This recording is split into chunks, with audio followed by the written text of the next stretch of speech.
ఎఫెసీయులకు రాసిన పత్రిక 4వ అధ్యాయము పేజ్ నెంబర్ 175. ఎఫెసీయులకు రాసిన పత్రిక 4వ అధ్యాయము 30వ వచనం అందరం కలిసి చదువుకుందాం. దేవుని పరిశుద్ధాత్మను దుఃఖపరచుకుడి, విమోచన దినం వరకు ఆయన యందు మీరు ముద్రింపబడి ఉన్నారు. అలాగే మరి ఒక లేఖన భాగంలో ఇదే ఎఫెసీయులకు రాసిన పత్రిక 5వ అధ్యాయము నెక్స్ట్ పేజ్, ఎఫెసీయులకు రాసిన పత్రిక 5వ అధ్యాయము 19వ వచనం. ఆ ఒక్క లైన్ సరిపోద్దండి. ఎఫెసీయులకు రాసిన పత్రిక 5వ అధ్యాయము 19వ వచనం. అయితే ఆత్మపూర్ణులై యుండుడి. మరొకసారి చదువుకుందాం. అయితే ఆత్మపూర్ణులై యుండుడి. అలాగే ప్రకటన గ్రంథము 2వ అధ్యాయము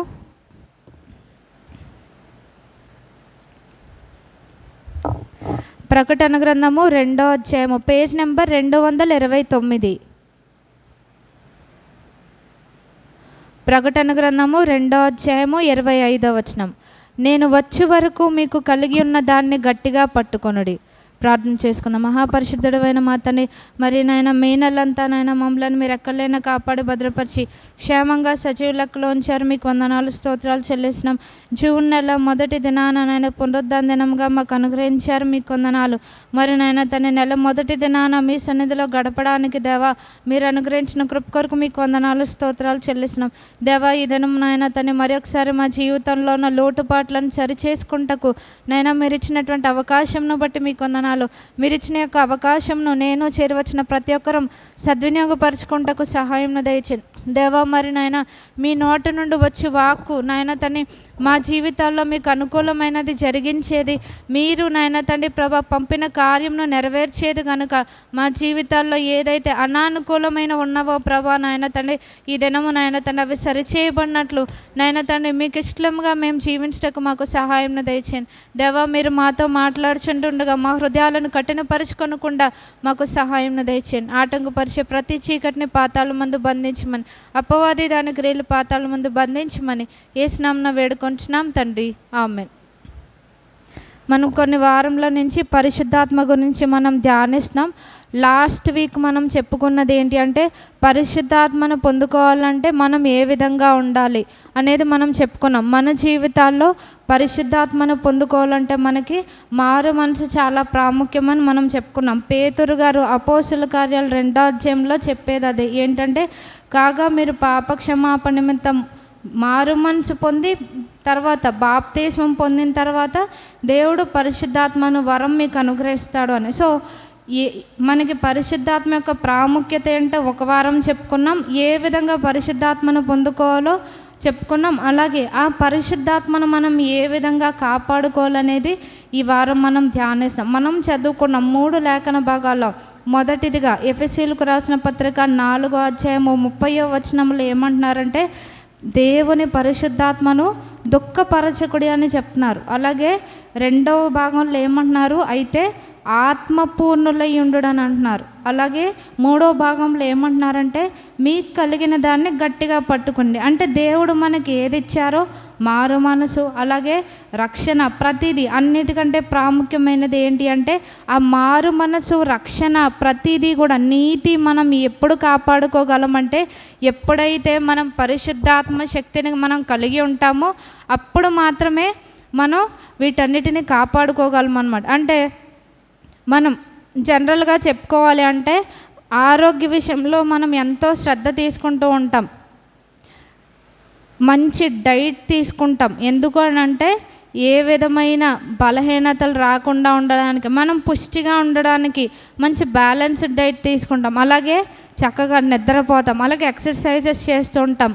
ఇవన్నీ ఎందుకు అంటే దేవుడు మనకిచ్చిన ఆరోగ్యాన్ని, ఈ శరీరాన్ని, జీవాన్ని కాపాడుకోవడానికి మనం చేస్తుంటాం. మనకి జనరల్గా తెలుసు సరైన ఆహారం తీసుకోకపోతే ఏమవుద్దో మనకు తెలుసు. అలాగే ఎక్సర్సైజెస్ చేయకపోతే అంటే మన శరీరానికి ఏ పని లేకుండా అలాగే కూర్చుని ఉంటే మనకి ఎటువంటి బలహీనతలు వస్తాయో తెలుసు. కానీ జనరల్గా మనకి నిద్ర కూడా చాలా ప్రాముఖ్యం అన్నమాట. మనకి నిద్ర సరిగ్గా లేకపోతే ఏమవుతుంది అంటే అది కూడా అనారోగ్యాలకి దారితీస్తుంది అన్నమాట. అంటే మనకి కావాల్సినంత నిద్ర ఉంటేనే మన దేహం ఆరోగ్యంగా ఉంటుందన్నమాట. సరైన నిద్ర లేకపోతే కనుక మనకి ఏ విధంగా ఉంటుందంటే మన బ్రెయిన్ సరిగ్గా పనిచేయదన్నమాట. ఏదైతే శరీరానికి వెళ్ళవలసిన ఇన్ఫర్మేషన్ అనేది బ్రెయిన్ కరెక్ట్గా ఇవ్వదు. అలాగే ఇంకేమవుతుందంటే మనకున్న మెమరీ అనేది ఏమవుతుందంటే వీక్ అవుతూ ఉంటుంది, జ్ఞాపక శక్తి తగ్గిపోతూ ఉంటుంది, దేని మీద మనం దృష్టి పెట్టలేమన్నమాట. అలాగే ఇంకేమవుతుందంటే మనకి బ్రెయిన్లో ఒక భాగం ఏంటంటే మన ఎమోషన్స్ని కంట్రోల్ చేస్తూ ఉంటుంది అనమాట, మన భావోద్వేగాల్ని. సో ఎప్పుడైతే నిద్ర సరిగ్గా ఉండదో మనం ఏంటంటే ఈజీగా మనం స్ట్రెస్కి గురవుతూ ఉంటాం, ఓవర్గా రియాక్ట్ అవుతూ ఉంటాం అనమాట. అంటే మామూలు విషయాలకు కూడా ఓవర్గా రియాక్ట్ అయిపోవడం ఇవన్నీ జరుగుతూ ఉంటుంది. అలాగే ఇంకోటి ఏంటంటే దేవుడు మన శరీరానికి పెట్టిన ఇంకొకటి ఏంటి అంటే ఒక గొప్ప ఫంక్షన్, ఒక పని ఏంటంటే ఏదన్నా గాయమైందనుకోండి దాని అంతటా అదే శరీరం బాగు చేసుకోగలదన్నమాట. అటువంటి యొక్క పనితీరుని దేవుడు మన శరీరానికి అమర్చారు. ఎప్పుడైతే మనకి సరైన నిద్ర ఉండదో అలా కూడా జరగదన్నమాట. ఏదన్నా గాయం తగిలినప్పుడు త్వరగా బాగవ్వదన్నమాట, అది లేట్ అవుతూ ఉంటుంది. ఇంకా ఏం జరుగుద్దంటే మన యొక్క హార్ట్ మీద, గుండె మీద దాని ప్రభావం ఉంటుంది. అలాగే మన బీపీ లెవెల్స్లో అప్ అండ్ డౌన్స్ ఉంటాయి, ఫ్లక్చుయేషన్స్ ఉంటాయి. అలాగే ఇంకేమొద్దంటే మన జీవక్రియ దెబ్బతింటూ ఉంటుందన్నమాట సరైన నిద్ర లేకపోతే. అలాగే ఇంకొకటి ఏంటి అంటే మనకి ఎప్పుడన్నా ఇది బాగా తెలుసు, మనకి రాత్రి సరిగా నిద్ర లేనప్పుడు ఉదయం ఏమవుతుందంటే సడన్గా కునుకుపాట్లు వస్తూ ఉంటాయి అన్నమాట. దాన్ని ఏమంటారంటే ఇంగ్లీష్లో మైక్రో స్లీప్స్ అంటారనమాట. అంటే ఏదన్నా పన్నుల్లో ఉన్నప్పుడు మనకి ఏమవుతుందంటే సడన్గా అలా జస్ట్ కునుకొచ్చి పోతూ ఉంటుందన్నమాట. రీసెంట్గా న్యూస్లో ఒకటి వచ్చిందనమాట, ఒక బ్యాంక్ ఉద్యోగి ఏం చేస్తున్నాడంటే సిస్టంలో వర్క్ చేస్తా ఆ ఫైనాన్సెస్కి సంబంధించినవన్నీ తను చేస్తూ ఉన్నాడు అనమాట. మరి రెస్ట్లెస్ అయ్యో ఎందుకో రాత్రి సరిగా నిద్రపోకో తను ఏం చేస్తాడు అని అంటే ఇది నిజంగా జరిగిన సంఘటన అనమాట. తను వర్క్ చేస్తూ మధ్యలో అలాగ తనకు కునుకుపాటు వచ్చి ఆ కంప్యూటర్లో ఒక కీ నొక్కుకుపోవడం వల్ల ఏమవుద్దంటే తన అకౌంట్లో ఉన్న డబ్బులన్నీ కూడా పక్కడికి వెళ్ళిపోతాయి అన్నమాట. అంటే సరైన నిద్ర లేకపోవడం వల్ల ఏమవుద్దంటే ఇలాంటి నష్టాలన్నీ జరుగుతూ ఉంటాయి. సో తిండి తినటం ఎంత ముఖ్యమో సరైన నిద్ర ఇవన్నీ కూడా ముఖ్యమే అన్నమాట. ఎందుకు అనంటే ఆఫ్టర్ ఆల్ దేవుడు ఈ లోకంలో ఇచ్చిన శరీరాన్ని కాపాడుకోవడానికి, ఈ శరీరంలో ఉన్న జీవాన్ని కాపాడుకోవడానికి మనం ఎన్ని ప్రయత్నాలు చేస్తూ ఉంటాం. అన్ని మెడికేషన్ తీసుకోవడం ఏంటి ప్రతిదీ కూడా మనం ఎన్నో జాగ్రత్తలు తీసుకుంటాం. దేని కొరకంటే మనతో రాని ఈ శరీరానికి మనం ఇన్ని జాగ్రత్తలు తీసుకుంటాం. కానీ మన ఆత్మీయ జీవితానికి వచ్చేసరికి మనం ఏంటంటే నిర్లక్ష్యంగా వ్యవహరిస్తూ ఉంటాం అన్నమాట. సో మన ఆత్మను మనం దేవుని రాజ్యానికి తీసుకెళ్ళాలి అని అంటే మనకి పరిశుద్ధాత్మ అవసరమని మనం ముందు నుంచి చెప్పుకుంటూ ఉన్నాం. సో ఈ పరిశుద్ధాత్మ శక్తిని ఎలా కాపాడుకోవాలి అంటే మన శరీరం మీద మనం ఎంత శ్రద్ధ పెడుతున్నామో అంతకంటే ఎక్కువైన శ్రద్ధ మన ఆత్మీయ జీవితం గురించి పెట్టాలి అని దేవుడు మనకి తెలియపరుస్తున్నారనమాట.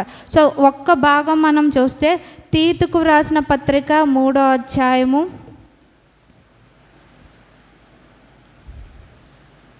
Page number 198.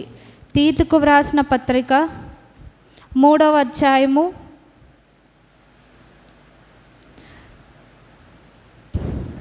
తిమోతి పత్రిక తర్వాత ఉంటుంది. తీతుకు వ్రాసిన పత్రిక 198 పేజ్ నెంబర్ 198.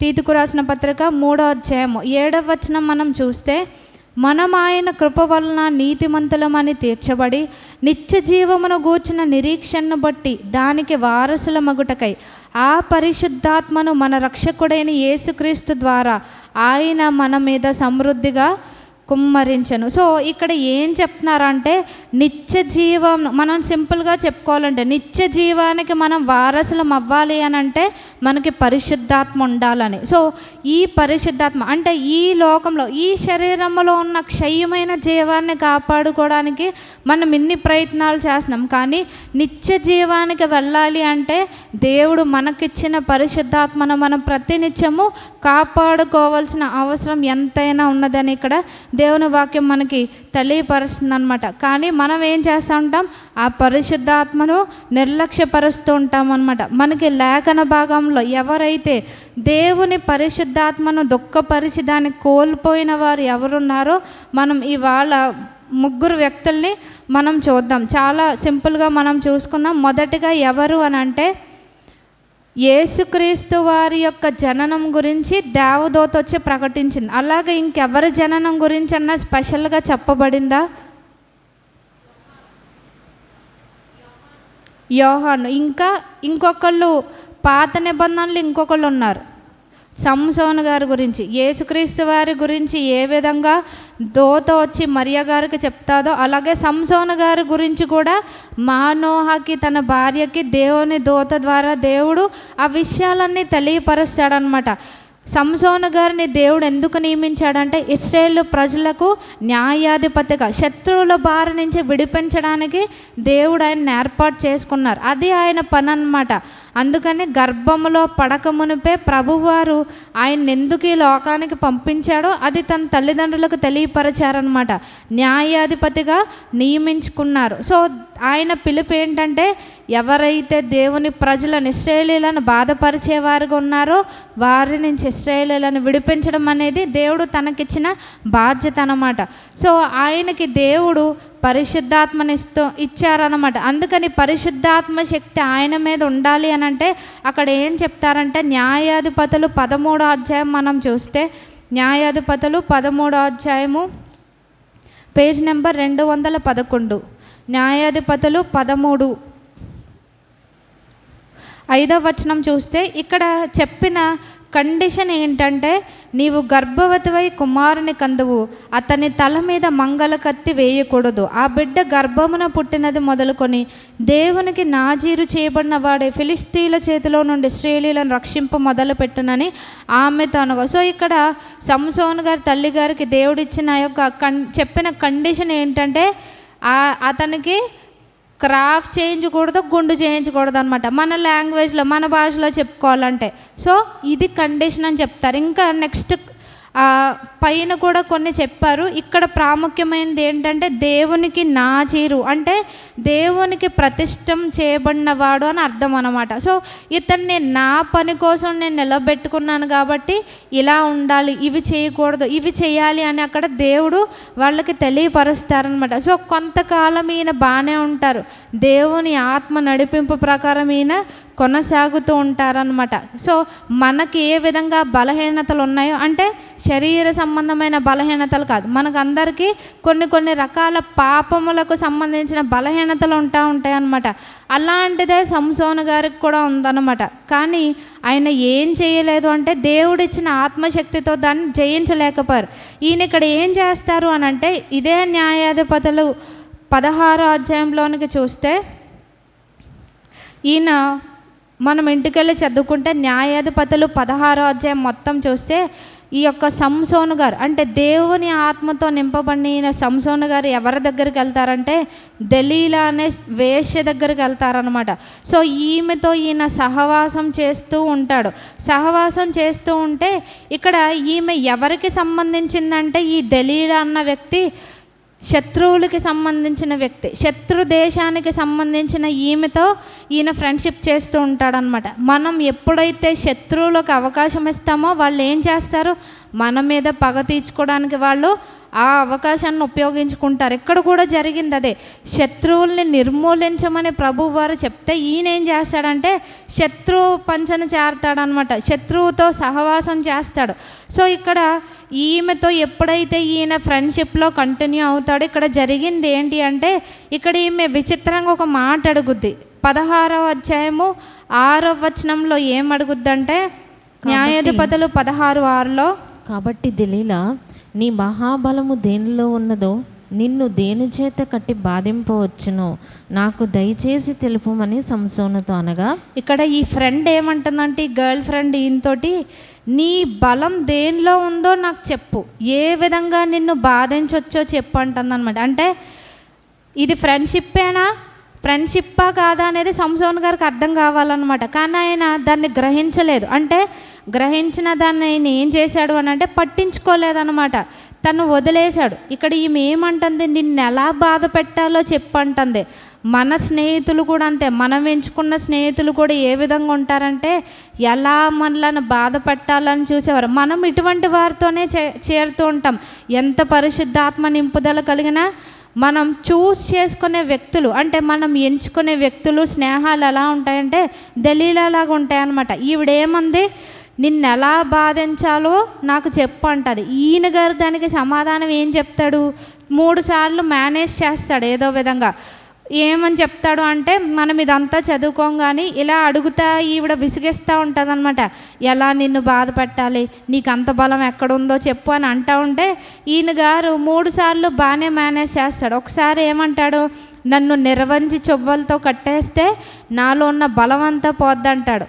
అప్పుడు ఈవిడ ఏం చేస్తుంది, ఓహో ఇలా కడితే తను బలహీనుడు అవుతాడు కావాలనుకొని ఆ నిర్వంచి చువ్వలు కట్టి ఫిలిస్తీన్లు పిలుస్తుంది అనమాట. ఈయన మరలా లేచి ఫిలిస్తీన్ని ఎదిరించగలుగుతాడు. రెండోసారి ఏం చెప్తాడంటే, నన్ను కొత్త తాళ్లతో కడితే నేను బలహీన అవుతాను అంటాడు. అలాగే మూడవదిగా ఏం చెప్తాడంటే, నాకు 7 జళ్ళు అల్లితే నేను బలహీనుడిని అవుతానని చెప్తాడు. 3 సార్లు బాగానే మేనేజ్ చేస్తాడు. కానీ మనం శత్రువు పక్క నుండి మనం మేనేజ్ చేయగలము అని అంటే జరిగే పొరపాటు ఇక్కడ మనకి స్పష్టంగా తెలియబడుతుంది. ఏంటంటే ఈయన మేనేజ్ చేశాడు, కానీ ఈవిడ ఏం చేస్తుంది అంటే, ఇదే 16వ అధ్యాయంలో ఇక్కడ 16వ వచనం మనం చూస్తే, ఆమె అనుదినమును మాటల చేత అతన్ని బాధించి తొందర పెట్టుచున్నందున అతని ప్రాణం విసికి చావగోరెను. ఇక్కడ ఈమె ఏం చేస్తుంది, బలం ఎందులో ఉందో ఈయన గారు చెప్పట్లేదు. ఆవిడేమో విసిగిపోతుంది. విసిగిపోయి ఏం చేస్తుంది, విసిగించేస్తుందంట. మాటల చేత తొందర పెట్టడం, బాధ పెట్టడం చేస్తుంది. ఈయనకి ఏమైందంట, ప్రాణం విసిగి చావగోరాడు. అంటే చావాలనుకుంటున్నాడు కానీ దీని దగ్గరికి మాందామని అనుకోవట్లేదు అనమాట. అంటే ఈమె ఇలా బాధ పెట్టినా పర్వాలేదు కానీ అక్కడ విసుగుదలని ఆయనకు అనిపించట్లేదు అనమాట. సో విసిగిపోయి చివరికి ఆయన అసలు విషయం చెప్తాడు. ఏమంటాడు, ప్రభువారు ఏం ఆజ్ఞాపించారు, మంగళ కత్తి మీద పడకూడదు అంటారు. ఆ విషయాన్ని ఏంటంటే ఇక్కడ దలీలాగా చెప్తాడనమాట. 17వ వచనంలో అంతా తనకి చెప్తా ఉంటాడు. మనం చూడం కానీ ఇక్కడ ఆ ఫస్ట్ 2 లైన్లో చూస్తే, నేను నా తల్లి గర్భం నుండి పుట్టినది మొదలుకొని దేవునికి నాజీరు చేయబడిన వాడనై ఉన్నాను, నా తల మీదకి మంగళ కత్తి రాలేదు. సో ఇక్కడ అసలు సీక్రెట్ చెప్తాడనమాట. దేవుడు ఆయనకి ఏదైతే ఇచ్చాడో ఆ బలాన్ని శత్రువుకు చెప్తాడనమాట. మనము కూడా అంతే, దుష్టులైన వారిని స్నేహితులుగా ఎంచుకుంటాం, వారితో దేవుడు మనకిచ్చిన బలాలు బలహీనతలు మనం పంచుకుంటూ ఉంటాం అన్నమాట. దీన్ని బట్టి మనం తెలుసుకోవాల్సింది ఏంటంటే, దేవుడు మనకిచ్చిన ప్రతి ప్రత్యక్షత ఎదుటి వాళ్ళతో మనం పంచుకోక్కర్లేదు. ఆ విషయంలో మనకు జ్ఞానం కావాలన్నమాట. ఇక్కడ సంసోన్ గారికి బలం అయితే ఉంది కానీ జ్ఞానం లేదనమాట. అంటే కండబలం ఉంది కానీ ఈయనకి బుద్ధి బలం లేదనమాట. ఏంటంటే అక్కడ జ్ఞానం ఉపయోగించలేదు, దాని దగ్గరికి వెళ్ళడమే తప్పు. ఇంకొకటి ఏంటంటే దానికి అసలు విషయం చెప్తాడనమాట. సో ఎప్పుడైతే ఈయన ఈ విషయం చెప్తాడో ఈవిడ ఏం చేస్తుంది అంటే మనోడికి మొత్తం గుండు చేయించి పడేస్తుంది అనమాట.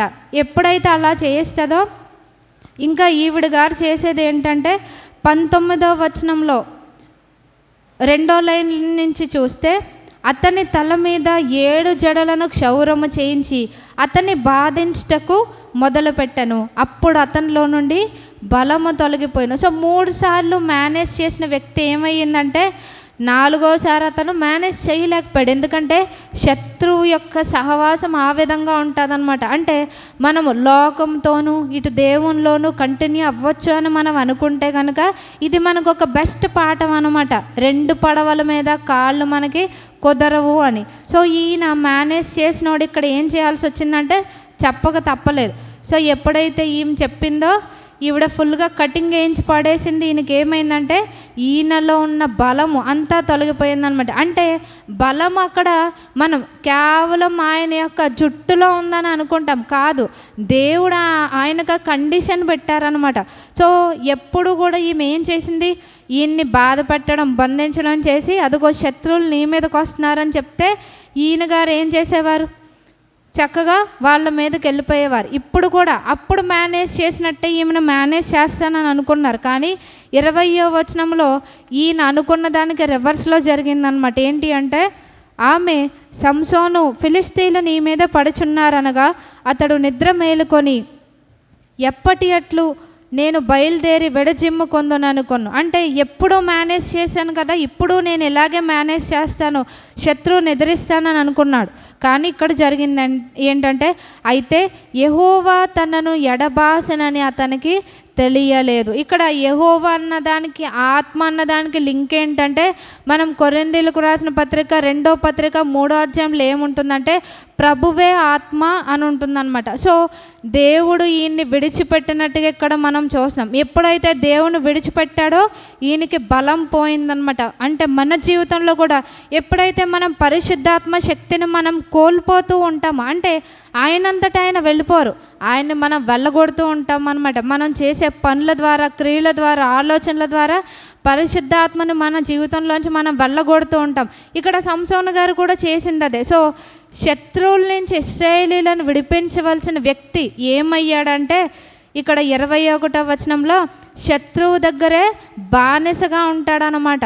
21వ వచనంలో చూస్తే అప్పుడు ఫిలిష్తీయులు అతను పట్టుకొని అతని కన్నులను ఓడదీసి గాజాకు అతను తీసుకుని వచ్చి ఇత్తడి సంకెళ్ళ చేత అతని బంధించిరి.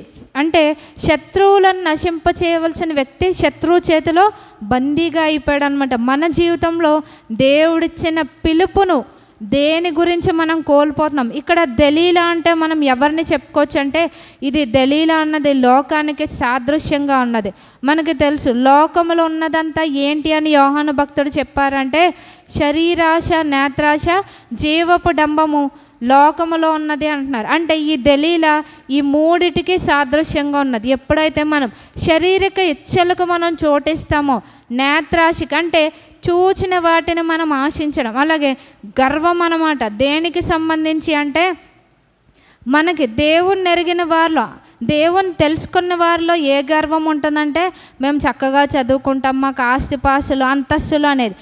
దేవుని నమ్ముకున్న వారిలో 2 రకాలు ఉంటాయి.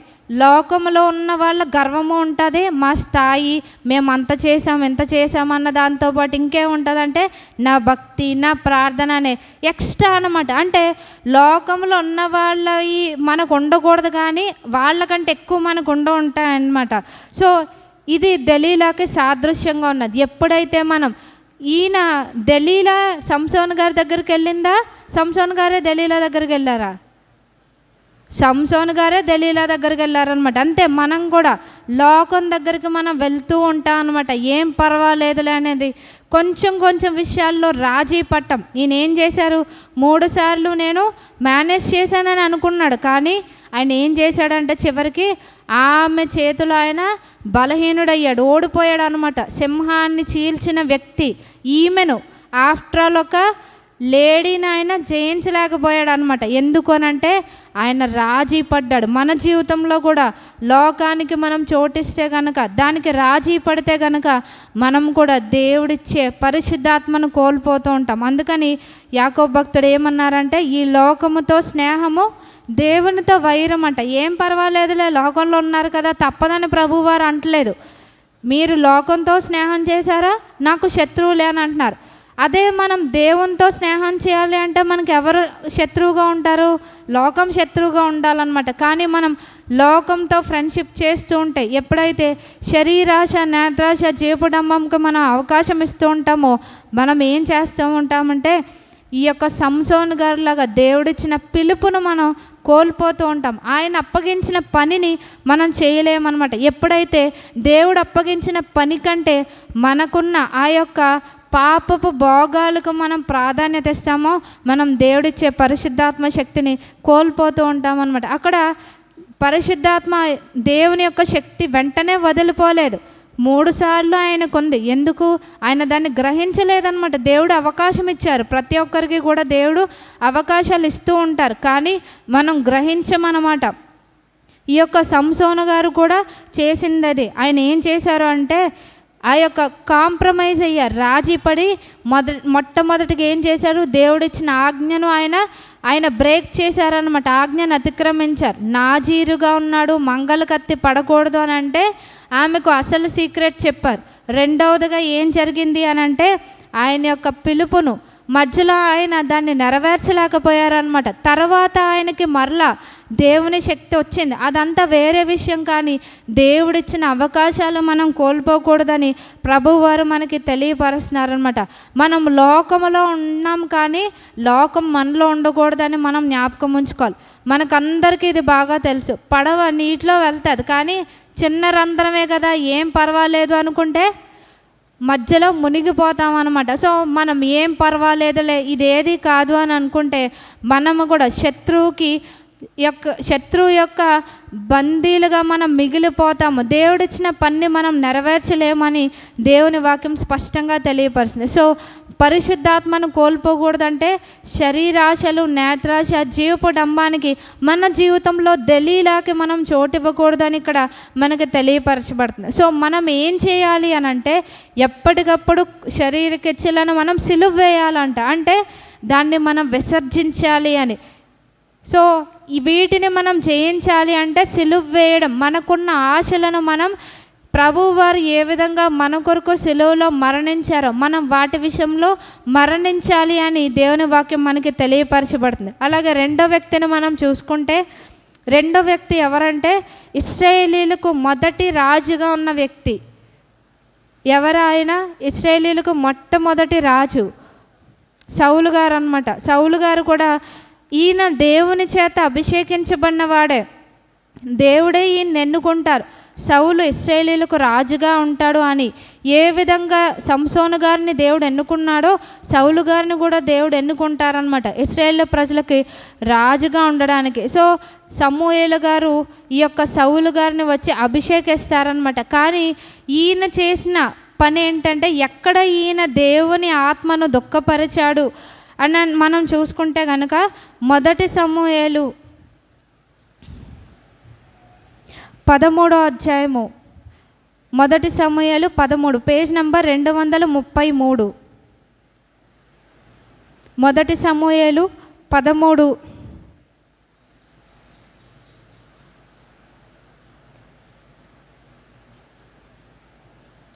ఇక్కడ 10వ వచనం మనం చూస్తే అతడు దహన బలి అర్పించి చాలించిన వెంటనే సమూయేలు వచ్చెను. అతడు అంటే ఇక్కడ ఎవరంటే సౌలు గారు అనమాట. యాక్చువల్గా దహన బలు అర్పించడం, సమాధాన బలు అర్పించడం ప్రతీదీ కూడా అప్పుడు ఎవరి పని అంటే యాజకుల పని అనమాట. యాజకులు చేయవలసిన పని ఎవరు చేశారంటే సౌలు గారు చేశారు. సౌలు యాజకుడు అంటే కాదు, ఇతను రాజు. ఇతని బాధ్యతలు వేరు, యాజకుని బాధ్యతలు వేరు అనమాట. ఈయన ఏం చేస్తాడంటే సమూయేలు గారు అంటే యాజకుడు రాలేదని యాజకుని పని ఈయన చేస్తారనమాట. ఈయన వెయిట్ చేయలేదు. అది దేవుని దృష్టిలో అది పాపముగా ఎంచబడింది. ఇక్కడ అప్పుడే ఈయనకు ఒక వార్నింగ్ ఇస్తారు సమూయేలు గారు.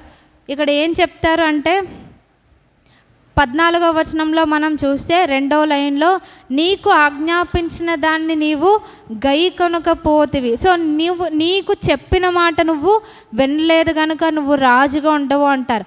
అక్కడ ఈయనకు ఒక అవకాశం సరి చేసుకోవడానికి. కానీ ఈయన రెండోసారి మరలా ఇంకొక తప్పు రిపీట్ చేస్తాడనమాట. ఏంటంటే ఇక్కడేమో ఏం చెయ్యకూడదో ఆయన చేశాడు. ఇక్కడ ఇంకొకటి ఏం చెప్తారంటే ఇదే మొదటి సమూయేలు 15వ అధ్యాయంలో మనం చూస్తే మొదటి సమూయేలు నెక్స్ట్ పేజ్లోనే మొదటి సమూయేలు 15వ అధ్యాయంలో ఇక్కడ సౌలు గారికి దేవుడు ఒక ఆజ్ఞనిస్తారు. ఇక్కడ ఏమంటారు అంటే 15వ వచనం చివరి లైన్లో చూస్తే యెహోవా మాట వినుము. 2వ వచనం సైన్యములకు అధిపతియగు యెహోవా సెలవిచ్చినదేమనగా అమాలేకీయులు ఇశ్రాయేలీయులకు చేసినది నాకు జ్ఞాపకమే అంటూ ఇక్కడ ఏమంటున్నారంటే అమాలేకీయులు అనే ప్రజలను నిర్మూలించమంటారనమాట. ఎవరెవరిని అంటే పెద్దోళ్ళ నుంచి చిన్నపిల్లలను వదిలే ఇలాగేమీ చెప్పలేదు. 3వ వచనంలో స్పష్టంగా సౌలు గారికి ఏం చెప్పారంటే కాబట్టి నీవు పోయి కనికరింపక అమాలేకీయులను హతము చేయొచ్చు, పురుషులనేమి స్త్రీలనేమి బాలురనేమి పసిపిల్లలనేమి ఎద్దులనేమి గొర్రెలనేమి ఒంటెలనేమి గార్ధబములనేమి అన్నిటినీ హతము చేసి వారికి కలిగినదంతయో బొత్తిగా పాడు చేసి అమాలేకీయులను నిర్మూలం చేయమని చెప్పాను. సో అమాలేకీయులు అనే ప్రజలను వాళ్ళకున్న గాడిదలు, గొర్రెలు, ఒంటెలు ప్రతిదీ కూడా నిర్మూలించేయమని, చంపివేయమని ఇక్కడ ఈయనకి హెచ్చరించారనమాట. కానీ ఇక్కడ సౌలు గారు చేసింది ఏంటంటే అమాలేకు రాజుని, వాడు ఉంటాడనమాట, అగగు వాడి పేరు, వాడిని ఉంచేసి ఈ యొక్క జంతువులను కూడా నిర్మూలించమంటే మంచి వాటిని ఉంచుకుంటారంట. 15వ అధ్యాయము 9వ వచనంలో మనకు ఉంటుందన్నమాట. వాళ్ళు ఏం చేస్తారంటే వాళ్ళు చూసిన అమాలేకీయులకున్న జంతువుల్లో మంచి మంచి వాటిని వీళ్ళు ఉంచి బలహీనంగా ఉన్న వాటిని చంపివేస్తారనమాట. అలాగే అమాలేకు రాజుని చంపివేయకుండా ఆయన ఏం చేస్తాడంటే బ్రతకనిస్తాడనమాట.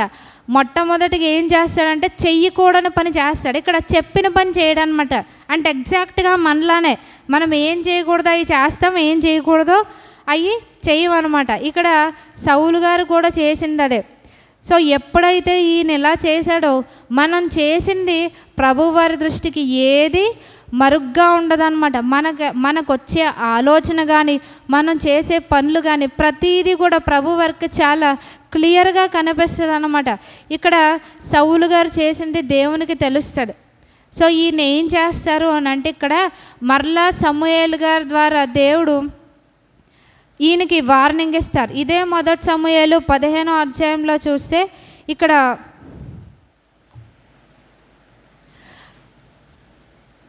సమూయేలు గారు ఈయనకి ఇచ్చే వార్నింగ్ ఏంటంటే 16వ వచనంలో చూస్తే, నీవు మాట్లాడ పని లేదు, యెహోవా రాత్రి నాతో సెలవిచ్చిన మాట నీకు తెలియచేతును, వినుమని సౌలుతో అనగా సౌలు చెప్పుమను. ఎప్పుడైతే ఈయన చెప్పిన మాట వినకుండా ఈయన ఇలాగుండి ఇంకా ఈయన ఏ విధంగా సమర్థించుకుంటాడంటే సమూయేలు గారు వచ్చినప్పుడు నేను దేవుడు చెప్పిన పని చేశాను అని చాలా గొప్పగా చెప్తాడనమాట. ఈయనలో అపరాధ భావం లేదు సరికదా. ఈయన ఏమంటాడు అని అంటే 13వ వచనం చివరి లైన్లో చూస్తే యెహోవా ఆజ్ఞను నేను నెరవేర్చితిననగా. మనం కూడా అంతే, ఒక్కోసారి ఆ గుడ్డితనం అనమాట, చెయ్యకూడనివి చేస్తూ చెయ్యమన్నవి చేయకుండా దేవుని పని మనం చేస్తూ ఉన్నామనే భ్రమలో మనం ఈ విధంగా ఉంటాం. ఎప్పుడైతే సౌలు గారు ఈ విధంగా సమర్థించుకుంటారో దేవుని నుంచి ఈయనకి వార్నింగ్ వస్తుంది అనమాట. నువ్వు రాజుగా ఉండవు, వేరే వ్యక్తికి ఈ రాజ్యాన్ని నేను అప్పగిస్తున్నానని దేవుడు తెలియపరుస్తారు. ఇక్కడ ఈయన యొక్క అవిధేయత వలన కలిగిన విషయం ఏంటి అంటే ఇదే మొదటి సమూయేలు 16వ అధ్యాయం 14వ వచనంలో చూస్తే యెహోవా ఆత్మ సౌలును విడిచిపోయి, ఇక్కడ జరిగింది ఏంటి అంటే దేవుని ఆత్మ సౌలును విడిచిపోయినట్టుగా చూస్తాం. ఎందువల్ల అంటే ఈయన యొక్క అవిధేయత, తిరుగుబాటు వల్ల అనమాట. అందుకని సమూయేలు గారు ఏం చెప్తారంటే నువ్వు బలులు అర్పించడం వలన దేవుడు సంతోషించడు, కానీ చెప్పిన మాట వింటే ఆయనకు ఆనందం అని ఇక్కడ చెప్తారనమాట. 22వ వచనం చివరి లైన్లో చెప్పేది అదే, మాట వినుట శ్రేష్టం అని అంటారు. నువ్వు చెప్పిన మాట వినకుండా నువ్వేం చేస్తే ఏం లాభం? సో నీ అవిధేయత వలన ఏమైందంటే దేవుని ఆత్మ అతన్ని విడిచిపోయినట్టుగా చూస్తాం. తన యొక్క మరణ పర్యంతం వరకు కూడా సౌలుకి దేవుని వాక్కు రాలేదనమాట. తర్వాత అతను ప్రార్థన చేస్తాడు, శత్రువులు మీదకు వస్తారు, కానీ ప్రార్థన చేసిన దేవుని నుంచి జవాబు తనకి రాదనమాట. చివరిగా ఎంతగా తన దయనీయమైన పరిస్థితి అంటే తను తాను చంపుకుంటాడనమాట. ఆ విధంగా తను చనిపోతాడు. ఎందుకంటే అవిధేయత వల్ల. మన జీవితంలో కూడా అవిధేయత వల్ల పరిశుద్ధాత్మను మనం దుఃఖపరుస్తుంటాం. మనల్ని పరిశుద్ధాత్మ విడిచిపోవడానికి అవిధేయత మన జీవితంలో కారణమవుతూ ఉంటుంది. సో మన జీవితంలో ఎంతవరకు మనం అవిధేయులుగా ఉన్నాం, ఇక అవిధేయత చూపించకుండా ఆయన మాట వినాలని దేవుడు మనకి తెలియపరుస్తున్నారు. మనం ఏం చేయాలని దేవుడు మన నుంచి కోరుకుంటున్నారంటే ద్వితీయోపదేశకాండం 11వ అధ్యాయము 22వ వచనం మనం చూస్తే ద్వితీయోపదేశకాండము 11:22 155 మీరు మీ దేవుడైన యెహోవాను ప్రేమించి ఆయన మార్గములన్నిటిలోనూ నడుచుచు ఆయనను హత్తుకుని మీరు చేయవలనని నేను మీకు ఆజ్ఞాపించిన ఈ ఆజ్ఞలన్నిటి అనుసరించి జాగ్రత్తగా నడుచుకొనవలెను. సో ఇక్కడ ఏమంటున్నారు, దేవుడిచ్చిన ప్రతి ఆజ్ఞను మనం అనుసరించి నడుచుకోవాలంట. అప్పుడు పరిశుద్ధాత్మనం దుఃఖపరచకుండా, పరిశుద్ధాత్ముడు మనలను విడిచిపోకుండా మనం పరిశుద్ధాత్మను మన జీవితంలో కాపాడుకోగలం. మొట్టమొదటి వ్యక్తిని చూసాం, సంసోను దలీలా యొక్క స్నేహంతో ఏ విధంగా దేవుని ఆత్మను కోల్పోయాడు. మన జీవితంలో లోకముతో ఉన్న స్నేహాన్ని, రాజీ పడే తత్వాన్ని మనం విడిచిపెట్టాలని, శరీర కెచ్చెలను మనం చంపివేయాలని, అప్పుడే మనం పరిశుద్ధాత్మను కాపాడుకోగలం. రెండవదిగా ఏంటంటే మనలో ఉన్న అవిధేయత మనం విడిచిపెట్టాలన్నమాట. ప్రభువారు ఏం చెప్పారో వాటిని చేయాలి. మనకి విధేయులుగా ఉండడం కష్టమే మన పాప స్వభావాన్ని బట్టి. సో ఆ విధేయత కూడా ఎవరు అనుగ్రహించాలంటే దేవుణ్ణి మనం అడగాలి నిజాయితీగా. ప్రభా, ఈ విషయంలో నేను అవిధేయత చూపిస్తున్నాను, నేను విధేయత చూపించలేకపోతున్నానని మనం నిజంగా ఒప్పుకున్నప్పుడు దేవుడు మనకి సహాయం చేస్తారనమాట. అలాగే మూడో వ్యక్తిని మనం చూస్తే ఇక్కడ ఎవరు అంటే, ఇద్దరు వ్యక్తులను మనం పాత నిబంధనలో చూసుకున్నాం, ఇంకొక వ్యక్తి మనం క్రొత్త నిబంధనలో మనం చూసుకుంటే ఎవరు అంటే, వీళ్ళు చేసింది పెద్ద పాపంలాగా మనకు అనిపించదు, ఎందుకంటే మన నిత్య జీవితంలో అది మనం చేస్తూ ఉంటాం. ఎవరు అని అంటే వీళ్ళిద్దరు ఆదర్శ దంపతులను మనం చెప్పుకోవచ్చు. అపోస్తుల కార్యాలు 5వ అధ్యాయంలో ఉంటారనమాట. ఒకే మాట మీద ఉన్న భార్యాభర్తలు అనమాట. అపోస్తుల కార్యాలు 5వ అధ్యాయంలో ఇక్కడ మనకు ఒక మంచి కపుల్ కనిపిస్తారు. ఎవరంటే అననీయ సప్పీరా అన్నమాట. వీళ్ళకి భక్తి లేదా అంటే భక్తి ఉంది, దేవుని గురించి తెలియదా అంటే అన్నీ తెలుసు. ఇంకా ఏంటంటే పాత నిబంధనలో వాళ్ళకి కొన్ని తెలియదేమో కానీ క్రొత్త నిబంధనలో వీళ్ళకి ఇంకా వెలిగింపు అన్నమాట. యేసుక్రీస్తు వారి శిష్యులు అన్నీ వాళ్ళకి చెప్పడం, పరిశుద్ధాత్మ కార్యాలు వాళ్ళు చూడడం, స్వస్థత కార్యాలు చూడడం, అద్భుతాలు చూడడం, ఇవన్నీ చూస్తున్నారనమాట. ఇక్కడ వీళ్ళు చేసే పని ఏంటంటే, వీళ్ళు చేసింది పెద్ద ఇష్యూలా కనపడదు కానీ ఇక్కడ ఏం చేస్తారంటే, వీళ్ళకి ఒక పొలం ఉందంట అన్నయ్య సప్పేరాకి, వీళ్ళు అమ్ముకున్నారు, డబ్బు తెచ్చుకున్నారు. అప్పుడు ఏం చేసేవారంటే వీళ్ళకున్న డబ్బు ప్రతిదీ కూడా అపోస్తలుల దగ్గర పెట్టేవారు. వాళ్ళకి 10 రూపాయలు వస్తే తెచ్చి 10 రూపాయలు వాళ్ళ దగ్గర పెట్టేవారు. 1,00,000 రూపాయలు వచ్చిందా 1,00,000 రూపాయలు పెట్టేవారు. అంత నిజాయితీగా ఉండేవారు. కానీ అననీయ సప్పీరా ఏం చేస్తారంటే, బహుశా మా పొలమే కదా, మా డబ్బులు మా ఇష్టం అని అనుకున్నారేమో. వాళ్ళు కొనుక్కున్న దాంట్లో సపోజ్ వాళ్ళకి ఒక 50,000 వస్తే వాళ్ళు ఏం చేశారంటే ఒక 30,000 దాచుకున్నారనుకుందాం. 30,000 దాచుకొని ఈయన ఏం చేస్తారంటే, వీళ్ళిద్దరూ ఇంటి దగ్గర డ్రామా బాగా రిహార్సల్ చేశారనమాట. భార్య దగ్గరే నేను ఇలా దాస్తాను, నువ్వు కూడా కామ్గా ఉండు అన్నది వీళ్ళిద్దరూ చక్కగా ఒక స్క్రిప్ట్ తయారు చేసుకొని నాటకాలకు ఏ విధంగా వేసుకుంటారు అలాగ వీళ్ళు అంతా చక్కగా చేసుకుని ఏం చేస్తారంటే, మొట్టమొదటిగా అననీయ గారు వెళ్తారనమాట. ఎవరి దగ్గరకంటే పేతురు గారి దగ్గరికి వెళ్తారు డబ్బు తీసుకొని. అప్పుడు ఏం చేసేవారు, అంతా తీసుకొచ్చి వాళ్ళ దగ్గర పెట్టేవారు. పోనీ ఈయన నేను కొంత దాచుకున్నాను అని చెప్పుంటే బతుకుండేవాడేమో. అక్కడ ఈయన ఏం చేస్తాడు అని అంటే, ఈయనకి డైలాగ్స్ ఏమి ఉండవు అనమాట. అననీయ గారికి జస్ట్ డబ్బులు తీసుకొని పేతురు గారి దగ్గరకు వస్తారు. ఇక్కడ పేతురు గారి మాటలు ఒక్కటే మనకు తెలుస్తాయి. ఇక్కడ ఏముంటుందంటే 5వ అధ్యాయము 3వ వచనంలో, అప్పుడు పేతురు, అననీయ, నీ భూమి వెలలో కొంత దాచుకొని పరిశుద్ధాత్మను మోసపుచ్చుటకు సాతాను ఎందుకు నీ హృదయంను ప్రేరేపించను. వీళ్ళెక్కడో ఇంట్లో వీళ్ళు చేస్తారు ఈ పని, ఇంట్లో దాచుకుంటారు డబ్బు. అక్కడ అపోస్తలుల దగ్గరకు వచ్చాక చేసిన పని కాదు, ఇంట్లో దాచుకున్నది ఎక్కడో దూరంగా ఉన్న పేతురు గారికి తెలిసిపోయిందనమాట ఈ విషయం.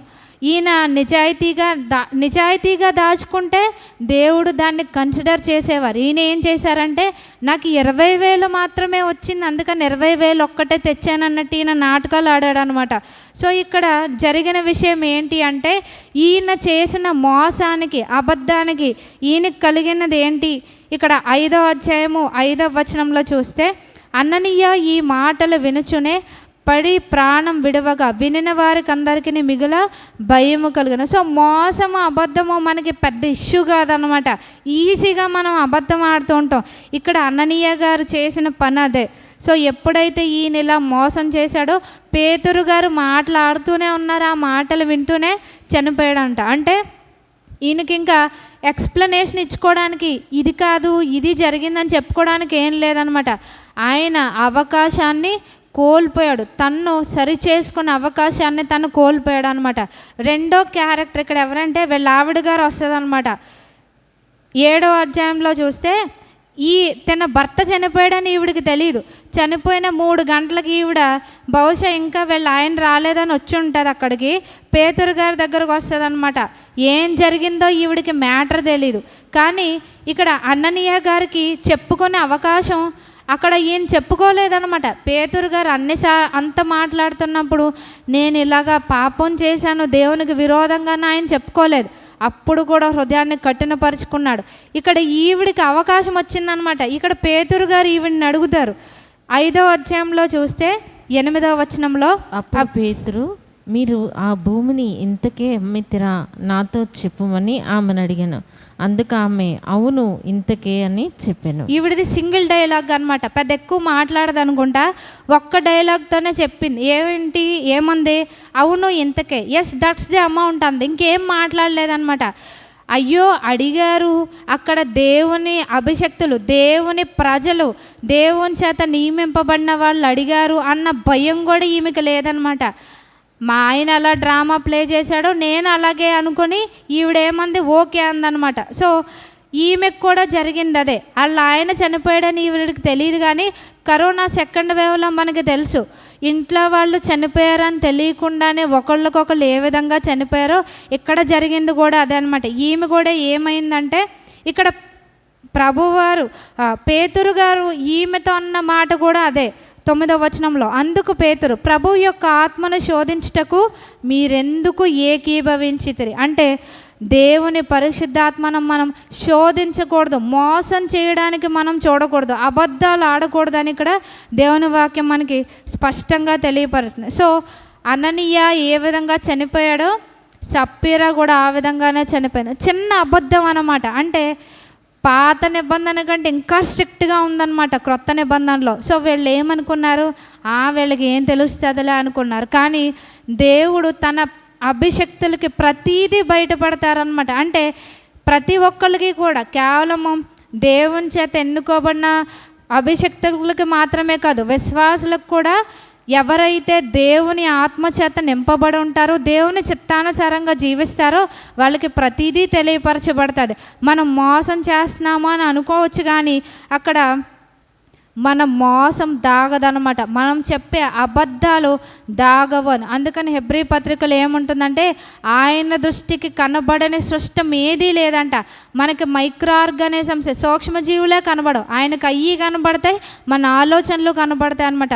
వీళ్ళింట్లో ఏదైతే డ్రామా రిహార్సల్ చేసుకున్నారో, నువ్వు చెప్పకు నేను దాచుకున్నట్టు ఇద్దరం అందా అనుకున్నారు, ఇక్కడికి వచ్చేసరికి వాళ్ళు ఏంటంటే వాళ్ళు దేవుడిచ్చిన అవకాశాన్ని కోల్పోయారనమాట. అంటే బహుశా వాళ్ళకి అది చివరి అవకాశం అయ్యింది, కానీ వాళ్ళు ఏం చేశారు? దాన్ని కోల్పోయారనమాట.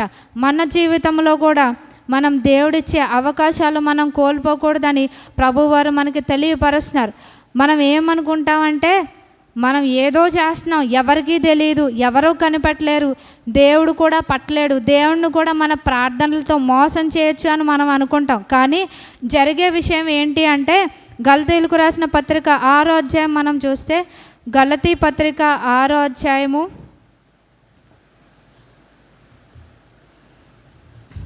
172, గలతీయులకు రాసిన పత్రిక 6వ అధ్యాయము 7వ వచనం, మోసపోకుడి, దేవుడు వెక్కిరింపబడడు, మనుష్యుడు ఏమి విత్తునో ఆ పంటనే కోయును. మనం ఏమనుకుంటామంటే మనకొచ్చే ఆలోచన, మనం చేసే ఒక దుష్ట పని ప్రతిదీ కూడా మనం చేస్తున్నాము, ఇది ఎవరికీ తెలియదు, ఇది వాళ్ళకే నష్టం కదా అని మనం అనుకుంటాం. కానీ దేవుని వాక్యం ఏం చెప్తుందంటే అది సత్యం అన్నమాట. ఇక్కడ ఏమంటున్నారు? నేను ఏది విత్తుతానో అది ఎవరు కోస్తారు? మా అక్క కోయదు, ఎవరు కోయరు, నేను మాత్రమే కోస్తాను. నేను తనకి హాని చేస్తున్నాను అని అనుకుని నేను హాని చెయ్యొచ్చు, కానీ చివరిలో ఆ పంట నేనే కోస్తానన్నమాట. సో మన జీవితంలో మనం ఏది విత్తుతామో అదే మనం కోస్తామన్నమాట. అది సింపుల్ లాజిక్ మనం మర్చిపోయి ఎదుటోళ్ళ విషయంలో మనం రకరకాలుగా మనం వ్యవహరిస్తూ ఉంటాం అన్నమాట. దేవుని వాక్యం ఏం చెప్తుంది? అననీయ సప్పీరా వాళ్ళు ఏం చేశారు? అక్కడ అపోస్తలులను మోసం చేస్తున్నాం అనుకున్నారు, కానీ వాళ్ళే మోసం చేసుకున్నారు. వాళ్ళ జీవితాలు, వాళ్ళ బ్రతుకులు మార్చుకునే అవకాశాన్ని వాళ్ళు కోల్పోయారనమాట. ఇద్దరు కూడా మరణించినట్టుగా మనం చూస్తున్నాం. సో మన జీవితంలో కూడా పక్కోళ్ళని మనం మోసం చేయడం కాదు, మనల్ని మనమే అది మోసం చేసుకున్నట్టు అవుతుందన్నమాట. సో మనం ఏది విత్తుతున్నామో మన విషయంలో అన్న ఎదుటోళ్ళ విషయంలో అన్న ఖచ్చితంగా పంట మనమే కోస్తాం.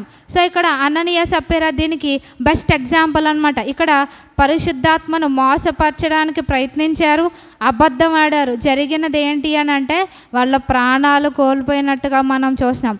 ఇక్కడ మనం చూసాం సంసోన్ గారు దలీలాను పట్టుకున్నారు. సౌలు ఏం చేశారు? డిజొబీడియంట్గా ఉన్నాడు, అవిధేయత చూపించాడు. అననీయ సప్పీరా డిసీవ్ చేశారు, అంటే మోసం చేశారనమాట. పరిశుద్ధాత్మను దుఃఖపరిచే కార్యాలన్నమాట. లోకంతో స్నేహం చేయడం, శరీరాశలకు చోటు ఇవ్వడం, అవిధేయత చూపించడం, తిరుగుబాటు చేయడం. అలాగే ఇంకొకటి ఏంటంటే మోసంగా మనం వ్యవహరించడం అనమాట. మనం కూడా ఒక్కోసారి హృదయంలో ఒకటి పెట్టుకుంటాం, పైకి వచ్చే మాటలు వేరనమాట. అంటే అది మనం చాలా టాక్టిక్గా మాటలు బయటకు వదులుతూ ఉంటాం అనమాట. అవతల వ్యక్తికి తెలియదనో అవి తగలాలనో, కానీ దేవుడు మన మోటివ్స్ని కనిపెడుతూ ఉంటాడనమాట. సో మనం జ్ఞాపకం చేసుకోవాల్సింది, ఎప్పుడూ మనం గుర్తుపెట్టుకోవాల్సింది ఏంటంటే దేవుడు మనకిచ్చే అవకాశాలను మనం కోల్పోకూడదు అనమాట. అంటే చివరి అవకాశాలను మనకు తెలియదు, అది చివరి అవకాశం అని ఎవరు మనకి చెప్పరు. అలాగే మనం బ్రతుకున్నంత కాలం కూడా మనకు అవకాశాలు ఇస్తారనుకోవడం కూడా మనకు అదొక గుడ్డితనం అనమాట. మనకి ఏశావు గురించి తెలుసు, ఎక్కువ కాలమే బ్రతికాడు, కానీ మారు మనసు పొందే అవకాశం తనకి రాలేదు. ఎందుకంటే ఉన్న అవకాశాలు కోల్పోయాడు కాబట్టి. అలాగే ఇక్కడ అననీయ సప్పీరాకు అవకాశం వచ్చింది. ఎంతకే అమ్మారంటే అవును ఇంతకే అంది. ఆమె ఏం చేసింది? ఇచ్చిన అవకాశాన్ని ఆమె కోల్పోయిందనమాట. సో మన జీవితంలో కూడా last opportunities should not be last opportunities. అంటే చివరి అవకాశాలు కోల్పోయే అవకాశాలుగా మనం చేసుకోకూడదు అనమాట. మనం మనుషుల దగ్గర అతి తెలివి ప్రదర్శించడం, మన నటన, మోసం, కపటం ప్రదర్శించడం మనుషుల దగ్గర ఓకే, కనిపెట్టలేకపోవచ్చు, అది కూడా కొంతకాలమే, కానీ దేవుడు వాటిని కనిపెడుతూ ఉంటాడనమాట. సో మన జీవితంలో ఏం చేయాలంటే మనకిచ్చిన అవకాశంలో ప్రతిదీ కూడా మన జీవితాలను బాగు చేసుకోవడానికి మనం ఉపయోగించుకోవాలి అని ప్రభువారు మనకి తెలియపరుస్తున్నారు. సో పరిశుద్ధాత్మను దుఃఖపరచకుండా మన జీవితంలో దాన్ని కాపాడుకోవాలంటే ఈ దినం ఇంతవరకు మనం చూపించిన అవిధేయత కానీ తిరుగుబాటు కానీ మన యొక్క శరీరక ఇచ్చలకు మనం రాజీ పడే మనస్తత్వం కానీ అలాగే మోసపుచ్చడం ఇవన్నీ కూడా మనం విడిచిపెట్టాలి అని తెలియపరుస్తున్నారు. మనం అననీయ సప్పీరా గురించి చూసుకున్నాం. దాని గురించి దేవుని వాక్యం ఏం తెలియపరుస్తుందంటే కీర్తనలు 32:2 మనం చూస్తే ఇది మనకి బాగా పరిచయమైన వాక్య భాగం. కీర్తనలు 32:2 యెహోవా చేత నిర్దోషి అని ఎంచబడినవాడు, ఆత్మలో కపటము లేనివాడు ధన్యుడు. కపటం అంటే మోసం అన్నమాట. మాటల్లో, మన యొక్క చూపుల్లో ఎందులోనూ కూడా మోసము కపటం ఉండకూడదని ఇక్కడ ప్రభువారు మనకి తెలియపరుస్తున్నారనమాట. సో దేవుని దృష్టిలో మనం నిర్దోషులుగా ఉండాలి అని అంటే మనలో కపటం ఉండకూడదని. ఇక్కడ అననీయ సప్పీరా దోషులుగా ఉన్నారు. ఎందుకు అంటే వాళ్ళ కపటం ఉంది కాబట్టి. సో వాళ్ళు ఏమైంది అంటే వాళ్ళ ప్రాణాలు కోల్పోయారు. మన జీవితంలో కూడా పరిశుద్ధాత్మను మనం కాపాడుకోవాలి అంటే మనం విధేయత చూపించాలి.